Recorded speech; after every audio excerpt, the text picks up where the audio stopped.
vida é cheia de desafios. E desde que eu me conheço por gente, eu sou movido a desafios. E tive que romper muitas barreiras. Muito prazer, eu sou André Sintra. A minha infância foi uma infância muito tranquila. E eu tenho ótimas recordações da minha infância. Eu lembro que sempre na minha infância eu estava em cima de um skate, ou em cima de uma bicicleta, ou pulando um muro, ou subindo numa árvore, e sempre minha mãe estava lá atrás gritando: moleque, sai daí, vai se machucar, cuidado, isso é perigoso. Então, na infância, eu sempre tive muita energia. E essa quantidade grande de energia, na adolescência, acabou se transformando numa necessidade muito grande de ter a minha própria independência. Então, quando eu tinha 16 anos, eu resolvi procurar meu primeiro emprego, consegui meu primeiro emprego, e desde aquele momento eu já tinha um objetivo de ser independente financeiramente e de conquistar minha independência através de um sonho, e o meu sonho era ter uma moto. Com 17 anos, eu consegui realizar o meu sonho, consegui comprar a minha moto, né? Isso, para mim, naquele momento, foi a minha primeira grande conquista, foi a minha primeira grande vitória, e foi também uma sensação de liberdade incrível. Imagina para um menino de 17 anos poder ter a sua própria moto e ter a liberdade de ir e vir. Então, aquilo, para mim, naquele momento, foi incrível. Mas, um dia, voltando para casa com essa mesma moto, eu sofri um acidente, eu caí e fui deslizando por uma calçada, e por ironia do destino, talvez, existia uma placa nessa calçada que tinha uma placa de propaganda de um hospital, e eu bati nessa placa, e quando eu fui levantar para pegar a moto, eu vi que eu tinha perdido um pedaço da minha perna. E a minha perna estava a uns 10 ou 12 metros de distância. Nisso, um cara pegou a minha perna, trouxe até mim, me entregou, e eu me lembro que eu estava sendo resgatado e olhava para a minha perna e fechava os olhos e falava: isso é um pesadelo, é um pesadelo, é um pesadelo, vai passar, vai passar, vai passar. E abria os olhos e o pesadelo não passava, e fechava novamente os olhos, e é um pesadelo, isso vai passar, abria os olhos e não passava. O pesadelo não passou, não era um pesadelo, era a vida real. Naquele dia eu fui amputado abaixo do joelho, na minha perna direita, e acordei no dia seguinte amputado acima do joelho, no hospital. E naquele dia, eu perdi uma perna, mas ganhei uma vida nova. E eu tive que fazer uma escolha a partir daquele momento, que ou eu sentava e chorava para o resto da vida, ou eu levantava e continuava andando, caminhando. E essa foi a decisão que eu resolvi tomar. Eu levantei e continuei caminhando. E isso foi muito importante, porque mais ou menos uns 3 meses depois, o universo, entendendo isso, conspirou a meu favor e me levou para uma super aventura. Eu fui convidado para uma viagem no Nepal. Essa viagem era uma viagem para fazer rafting durante 6 dias de corredeiras nível 5 e 6, né? E essa viagem mudou completamente meu mindset, porque nessa viagem, lá estando no Nepal, do outro lado do mundo, logo após um acidente, eu estava lá e pensei: bom, se eu estou aqui 3 meses depois do acidente, com uma perna só, fazendo corredeiras nível 5 e 6, então eu posso fazer qualquer coisa. E aí começa uma outra parte da trajetória. Quando eu voltei para o Brasil, eu comecei a criar as minhas próprias próteses, para continuar fazendo os esportes que eu já fazia e para fazer outros esportes novos. Comecei a criar minhas próprias próteses para fazer wakeboard, depois para fazer kitesurf. Fui desenvolvendo vários tipos de próteses diferentes. Pegava peças, mandava para o torneiro mecânico, arrumava uma coisa, depois fazia outra. Nesse meio do caminho, fui perdendo várias pernas no caminho. Perdi perna velejando de kitesurf, perdi perna andando de wakeboard, e fazia parte do processo, porque cada vez que eu perdia uma perna, isso me motivava a criar uma perna melhor, ou mais segura, ou mais rígida, ou, enfim, com uma mobilidade diferente, né?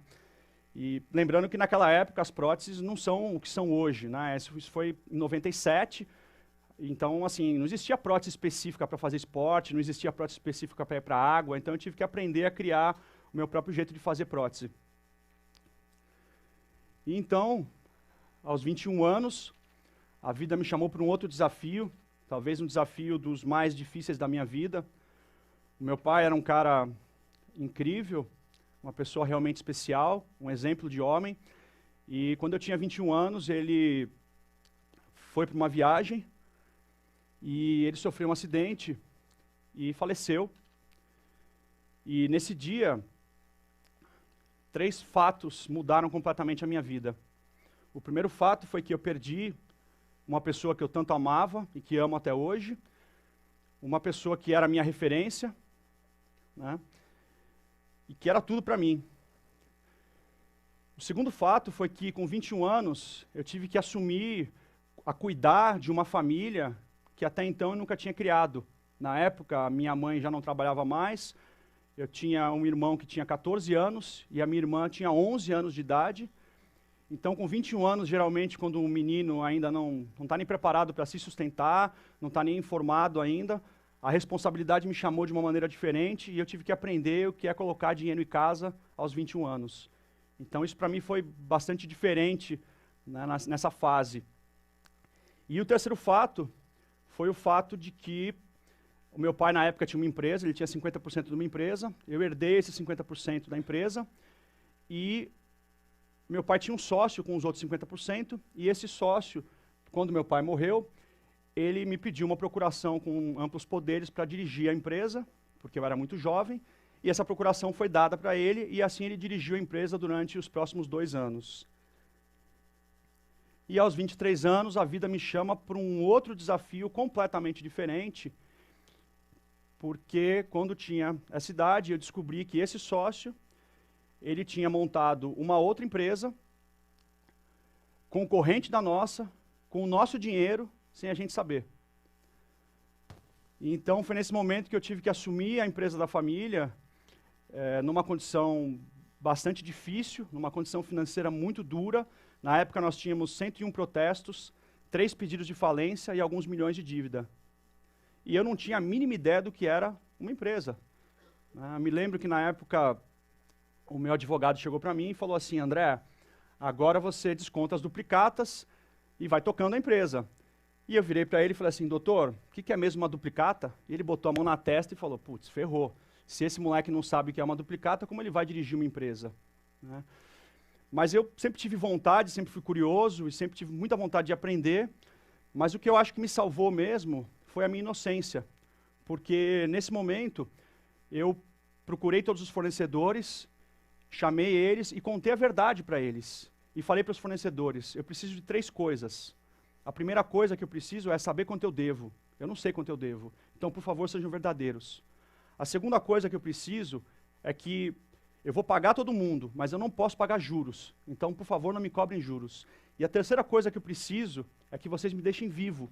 Ou seja, se vocês me forneciam uma quantidade enorme de matéria-prima e de embalagem, me manda um pouquinho de cada coisa, um pouco desse 50 quilos dessa matéria-prima, 30 quilos da outra, para que eu possa ficar vivo e continuar a empresa. E assim foi feito. Eu me lembro que eu tinha um caderninho preto e eu marquei todos os fornecedores que eu devia naquele caderninho, e eu recebia naquela época R$1.500, R$2.000 por dia na empresa, e eu depositava para os fornecedores, R$100 para um, R$150 para o outro, né, R$200 para o outro. E eu me lembro que eles, no dia seguinte, muitas vezes ligavam furiosos e falavam assim: pô, moleque, você é muito folgado, você me deve não sei quantos milhares de reais e você me manda R$150? E eu respondia: bom, mas a gente não combinou que eu ia pagar? É o que eu tenho para hoje, amanhã eu pago mais um pouquinho.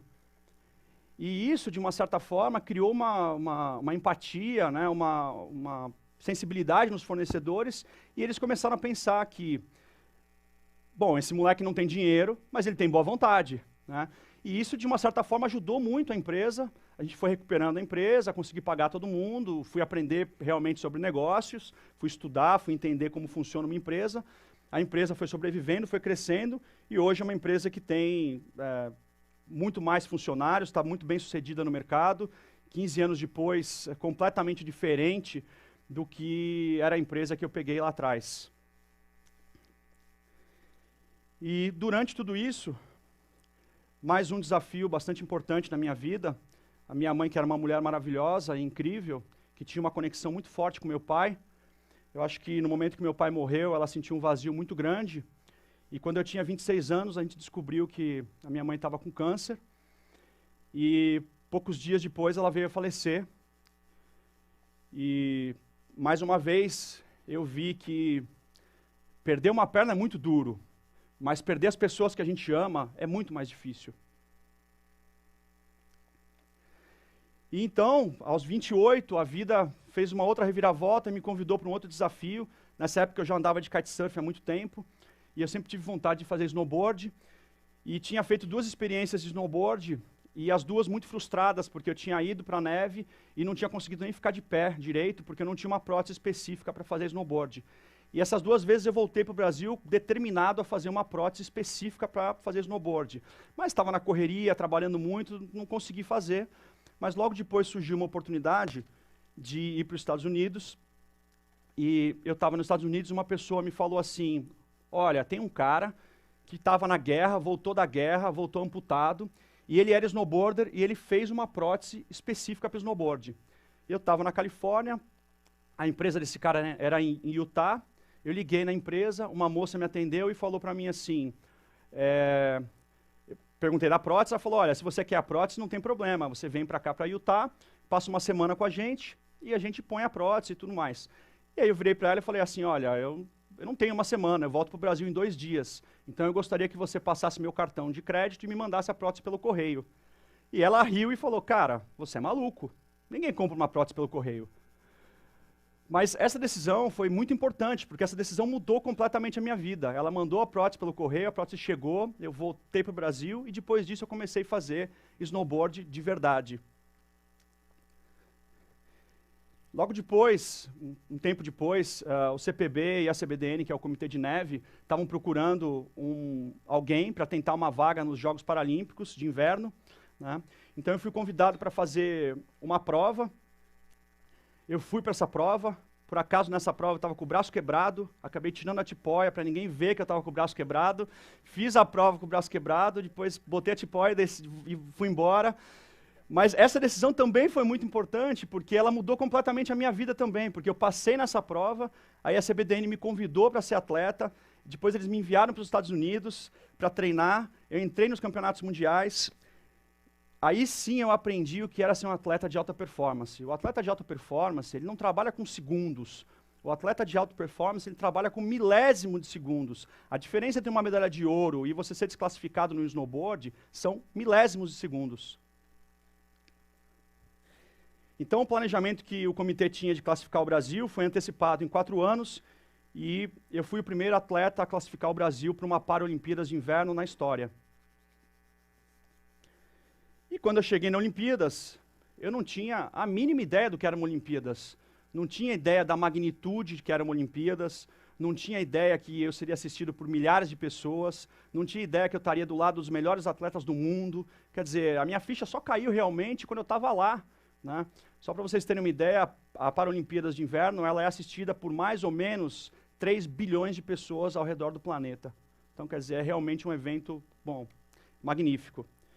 E foi muito interessante que na entrada da cerimônia de abertura, um pouquinho antes da entrada, a gente estava lá esperando para entrar, e eu recebi uma informação que também foi muito interessante e foi muito legal. O presidente da CBDN chegou para mim e disse assim, olha, já que você foi o primeiro atleta a classificar o Brasil, então você vai levar a bandeira, você vai ser o porta-bandeira do Brasil na entrada. E esse foi um dos dias mais emocionantes da minha vida, né? Levar a bandeira do Brasil, poder empunhar, né? Ter a honra de carregar a bandeira do Brasil numa Olimpíadas, né? Eu acho que isso foi uma grande vitória para mim. E aqui tem um vídeo sobre as Olimpíadas. Esse foi um outro dia também bastante importante, bastante duro, foi o dia da minha competição final. E nesse dia acho que eu carregava umas 2 toneladas em cada um dos ombros.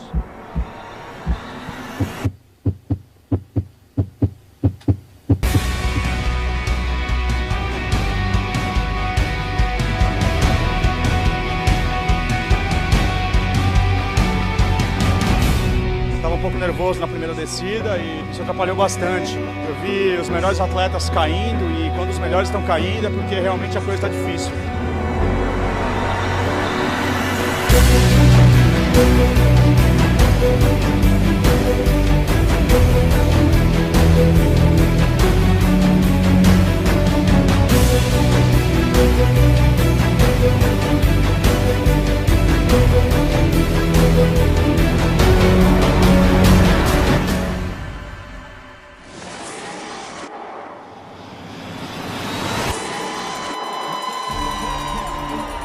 Acho que isso tem um motivo especial, porque quando eu perdi minha perna, meu pai ficou muito mal. E eu gostaria muito que ele estivesse aqui para ver tudo isso, porque ele merecia, tanto ele quanto minha mãe, tá aqui para ver, né, o que aconteceu tantos anos depois, né, porque naquele momento eles estavam muito preocupados que eu não tivesse uma vida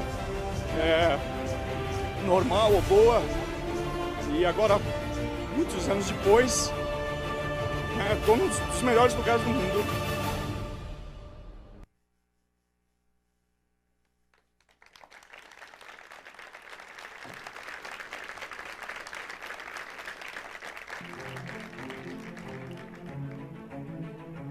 A vida é uma grande aventura e, claro, as aventuras continuam. Recentemente nós fizemos um documentário para o canal Off chamado Surf Sem Fim. Foi um documentário que foram 600 quilômetros de kitesurf, sendo puxado pelo vento com uma prancha no pé. Foram 7 dias saindo do Ceará e indo até os Lençóis Maranhenses no Maranhão.